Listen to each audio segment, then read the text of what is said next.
आज मैं आपकी सबसे पहले आपको नाप लेने की तरीका बताती हूँ। वैसे तो सभी बहनों को ये चीज आती होगी, फिर भी एक बार मेरी तरह से कैसे मैं करती हूँ वो एक बार देख लीजिए। सबसे पहले लंबाई यहां से गर्दन के यहां से आपको जितनी लेंथ चाहिए आप उतनी लेंथ लेंगे। उसके बाद दूसरा जो नाप होता है वो होता है फ्रंट का, यहां से यहां तक। ये जो बाजू है इसके यहां से इसके यहां तक, इसको कहते हैं फ्रंट। और टेलर लोग मोस्टली फ्रंट से ही आपकी कुर्ती या ब्लाउज कटिंग करते हैं, यहां से यहां तक। जैसे इस गुड़िया का 10.5 है। इसके अलावा क्या होता है कि जो बहन के कॉलर के या फिर बंद गले के सूट और ब्लाउज होते हैं उनको हम शोल्डर के हिसाब से कटिंग करते हैं, यानी कि तीरे के हिसाब से। यहां इस कंधे के इस ज्वाइंट से लेके इस ज्वाइंट तक ये तीरा होता है। ये भी सबका अलग अलग होता है, तो हमें यहां से लेके यहां तक तीरा ले लेंगे। जैसे इस गुड़िया का 14 है। ये होने के बाद अब दूसरा जो नाप आता है वो आता है चेस्ट का। ये इस तरह आप एक उंगली रखोगे इसके अंदर और नाप को ले लोगे, ना तो ज्यादा टाइट ना ज्यादा लूज। ये अपर चेस्ट का पार्ट है। अब इसके बाद एक और नाप आएगा, ये वो पॉइंट चेस्ट थी, ये अपर चेस्ट है।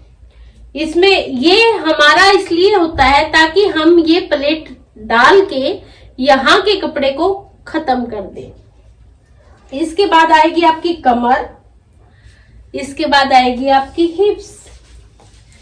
अब जो सबसे मेन पॉइंट आता है वो है आपका चेस्ट पॉइंट, जो आप यहां से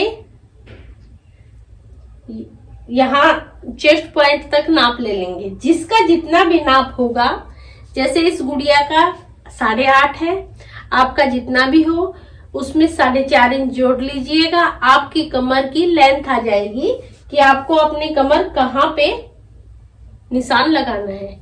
जैसे इस गुड़िया का 8.5 है तो इसकी कमर 13 पे है। इसी तरह अब जो बॉटम का पार्ट आएगा, 1 मिनट गला रह गया। गले के लिए आप क्या करेंगे, इस तरह अपने गले से 2 इंच इस साइड से ऐसे इंची टेप रखेंगे और इसको गले की जहां तक आपको चाहिए वहां तक का नाप ले लेंगे। इसी तरह फ्रंट में और इसी तरह बैक में। अब जो आपकी बॉटम है वो जहां भी जो बहन पहनती है वहां से अगर आप जमीन तक जाते हैं तो आपकी सलवार की लेंथ है, और अगर उसमें से आप 1 इंच घटा देते हैं तो आपकी प्लाजो की लेंथ है। प्लाजो की लेंथ वो है जो नॉर्मली बिल्कुल एंकल तक पहनती है, एंकल से नीचे तक पहनती है वो वाली। और अगर हम एंकल तक पहनेंगे तो 1 इंच और घट जाएगी, यानी कि आपकी सलवार से 2 इंच कम हो जाएगा एंकल प्लाजो पैंट का लंबाई। उसके बाद एंकल के कमर के लिए हम कमर से जस्ट नीचे और हिप्स से ऊपर यहां का नाप लेते हैं। यह हमारी कमर का नाप होता है, जो प्लाजो के में लास्टिक के बाद चीजें सेट होती है उसका।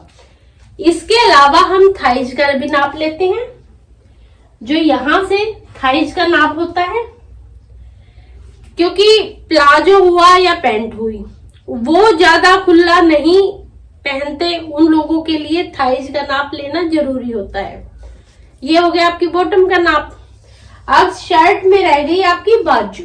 बाजू आप अपने अकॉर्डिंग करेंगे, जितनी आपको पसंद है उसके अकॉर्डिंग। हाँ, आप यहां देख सकते हैं, ये कई बहनों के हाथ कई बार सीधा या कई बार उल्टा हल्का सा मोटा होता है, तो आप वो चीज भी देख लेंगे। इस तरह आपका नाप हो गया पूरा। वैसे ये सभी बहनों को आता होगा, पर फिर भी मेरा एक बार बताना बनता है। तो ये हमारा नाप है। इसके बाद हम कल से नए टॉपिक पे हमेशा अलग अलग चीजों को लेके चलेंगे। कभी पैंट, कभी शर्ट, कभी ब्लाउज, कभी टॉप, इस तरह अलग अलग चीजों की स्टिचिंग और कटिंग के साथ मिलते हैं कल फिर।